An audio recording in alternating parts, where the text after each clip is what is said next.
Assalamualaikum warahmatullahi wabarakatuh. Welcome back to my channel. Oke Sobat Smart, kali ini aku mau membahas tentang BPUPKI.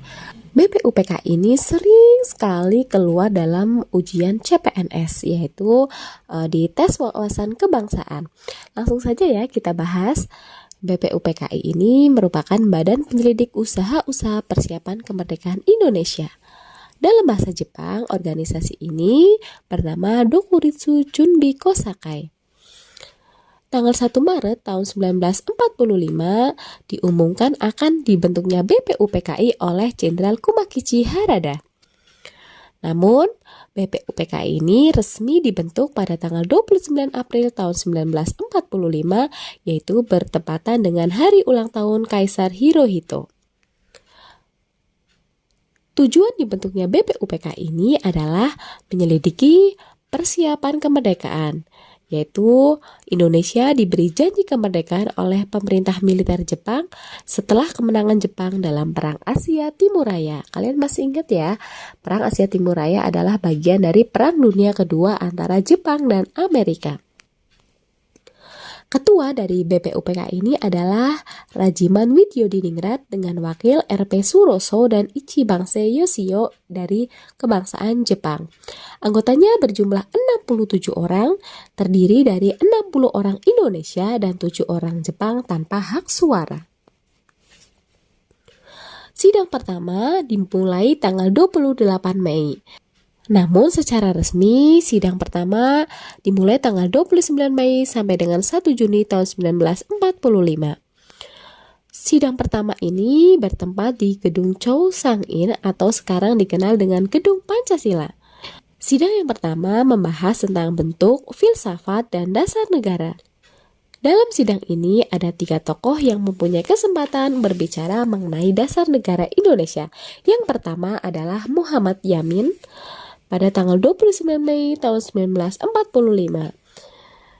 Gagasannya yaitu pri kebangsaan, pri kemanusiaan, pri ketuhanan, pri kerakyatan, dan kesejahteraan sosial. Kemudian pada tanggal 30 Mei tahun 1945, Supomo juga menyampaikan gagasan mengenai dasar negara. Yang pertama adalah persatuan, yang kedua adalah kekeluargaan, yang ketiga keseimbangan lahir dan batin, dan yang keempat musyawarah, dan yang kelima adalah keadilan rakyat. Sementara pada tanggal 1 Juni tahun 1945, Insinyur Soekarno juga menyampaikan 5 dasar gagasan negara. Yang pertama adalah kebangsaan Indonesia, internasionalisme dan prikemanusiaan, yang ketiga mufakat atau demokrasi, yang keempat kesejahteraan sosial, dan yang kelima adalah ketuhanan yang berkebudayaan. Setelah melaksanakan sidang yang pertama, BPUPKI memasuki masa reses dan membentuk Panitia 9. Panitia 9 ini menghasilkan rumusan dasar negara yang dikenal dengan Piagam Jakarta atau Jakarta Charter. Pada tanggal 22 Juni lahir Piagam Jakarta, kemudian pada tanggal 10 Juli tahun 1945, naskah rancangan undang-undang ini diserahkan. Naskahnya masih rancangan sementara ya. Sidang yang kedua BPUPKI dilaksanakan pada tanggal 10 sampai dengan 17 Juli tahun 1945, membahas tentang bentuk negara, wilayah, kewarganegaraan, rancangan undang-undang dasar, ekonomi keuangan, dan pendidikan. Dalam sidang yang kedua, ini dibagi menjadi beberapa kelompok kecil. Yang pertama adalah Panitia Perancang Undang-Undang yang diketuai oleh Insinyur Soekarno. Yang kedua adalah Panitia Pembela Tanah Air yang diketuai oleh Adi Kusno Cokrosuyoso. Dan yang ketiga adalah Panitia Ekonomi dan Keuangan yang diketuai oleh Muhammad Hatta.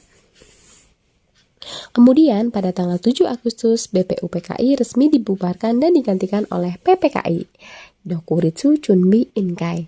Sampai jumpa di pembahasan sejarah selanjutnya. Terima kasih. Assalamualaikum warahmatullahi wabarakatuh.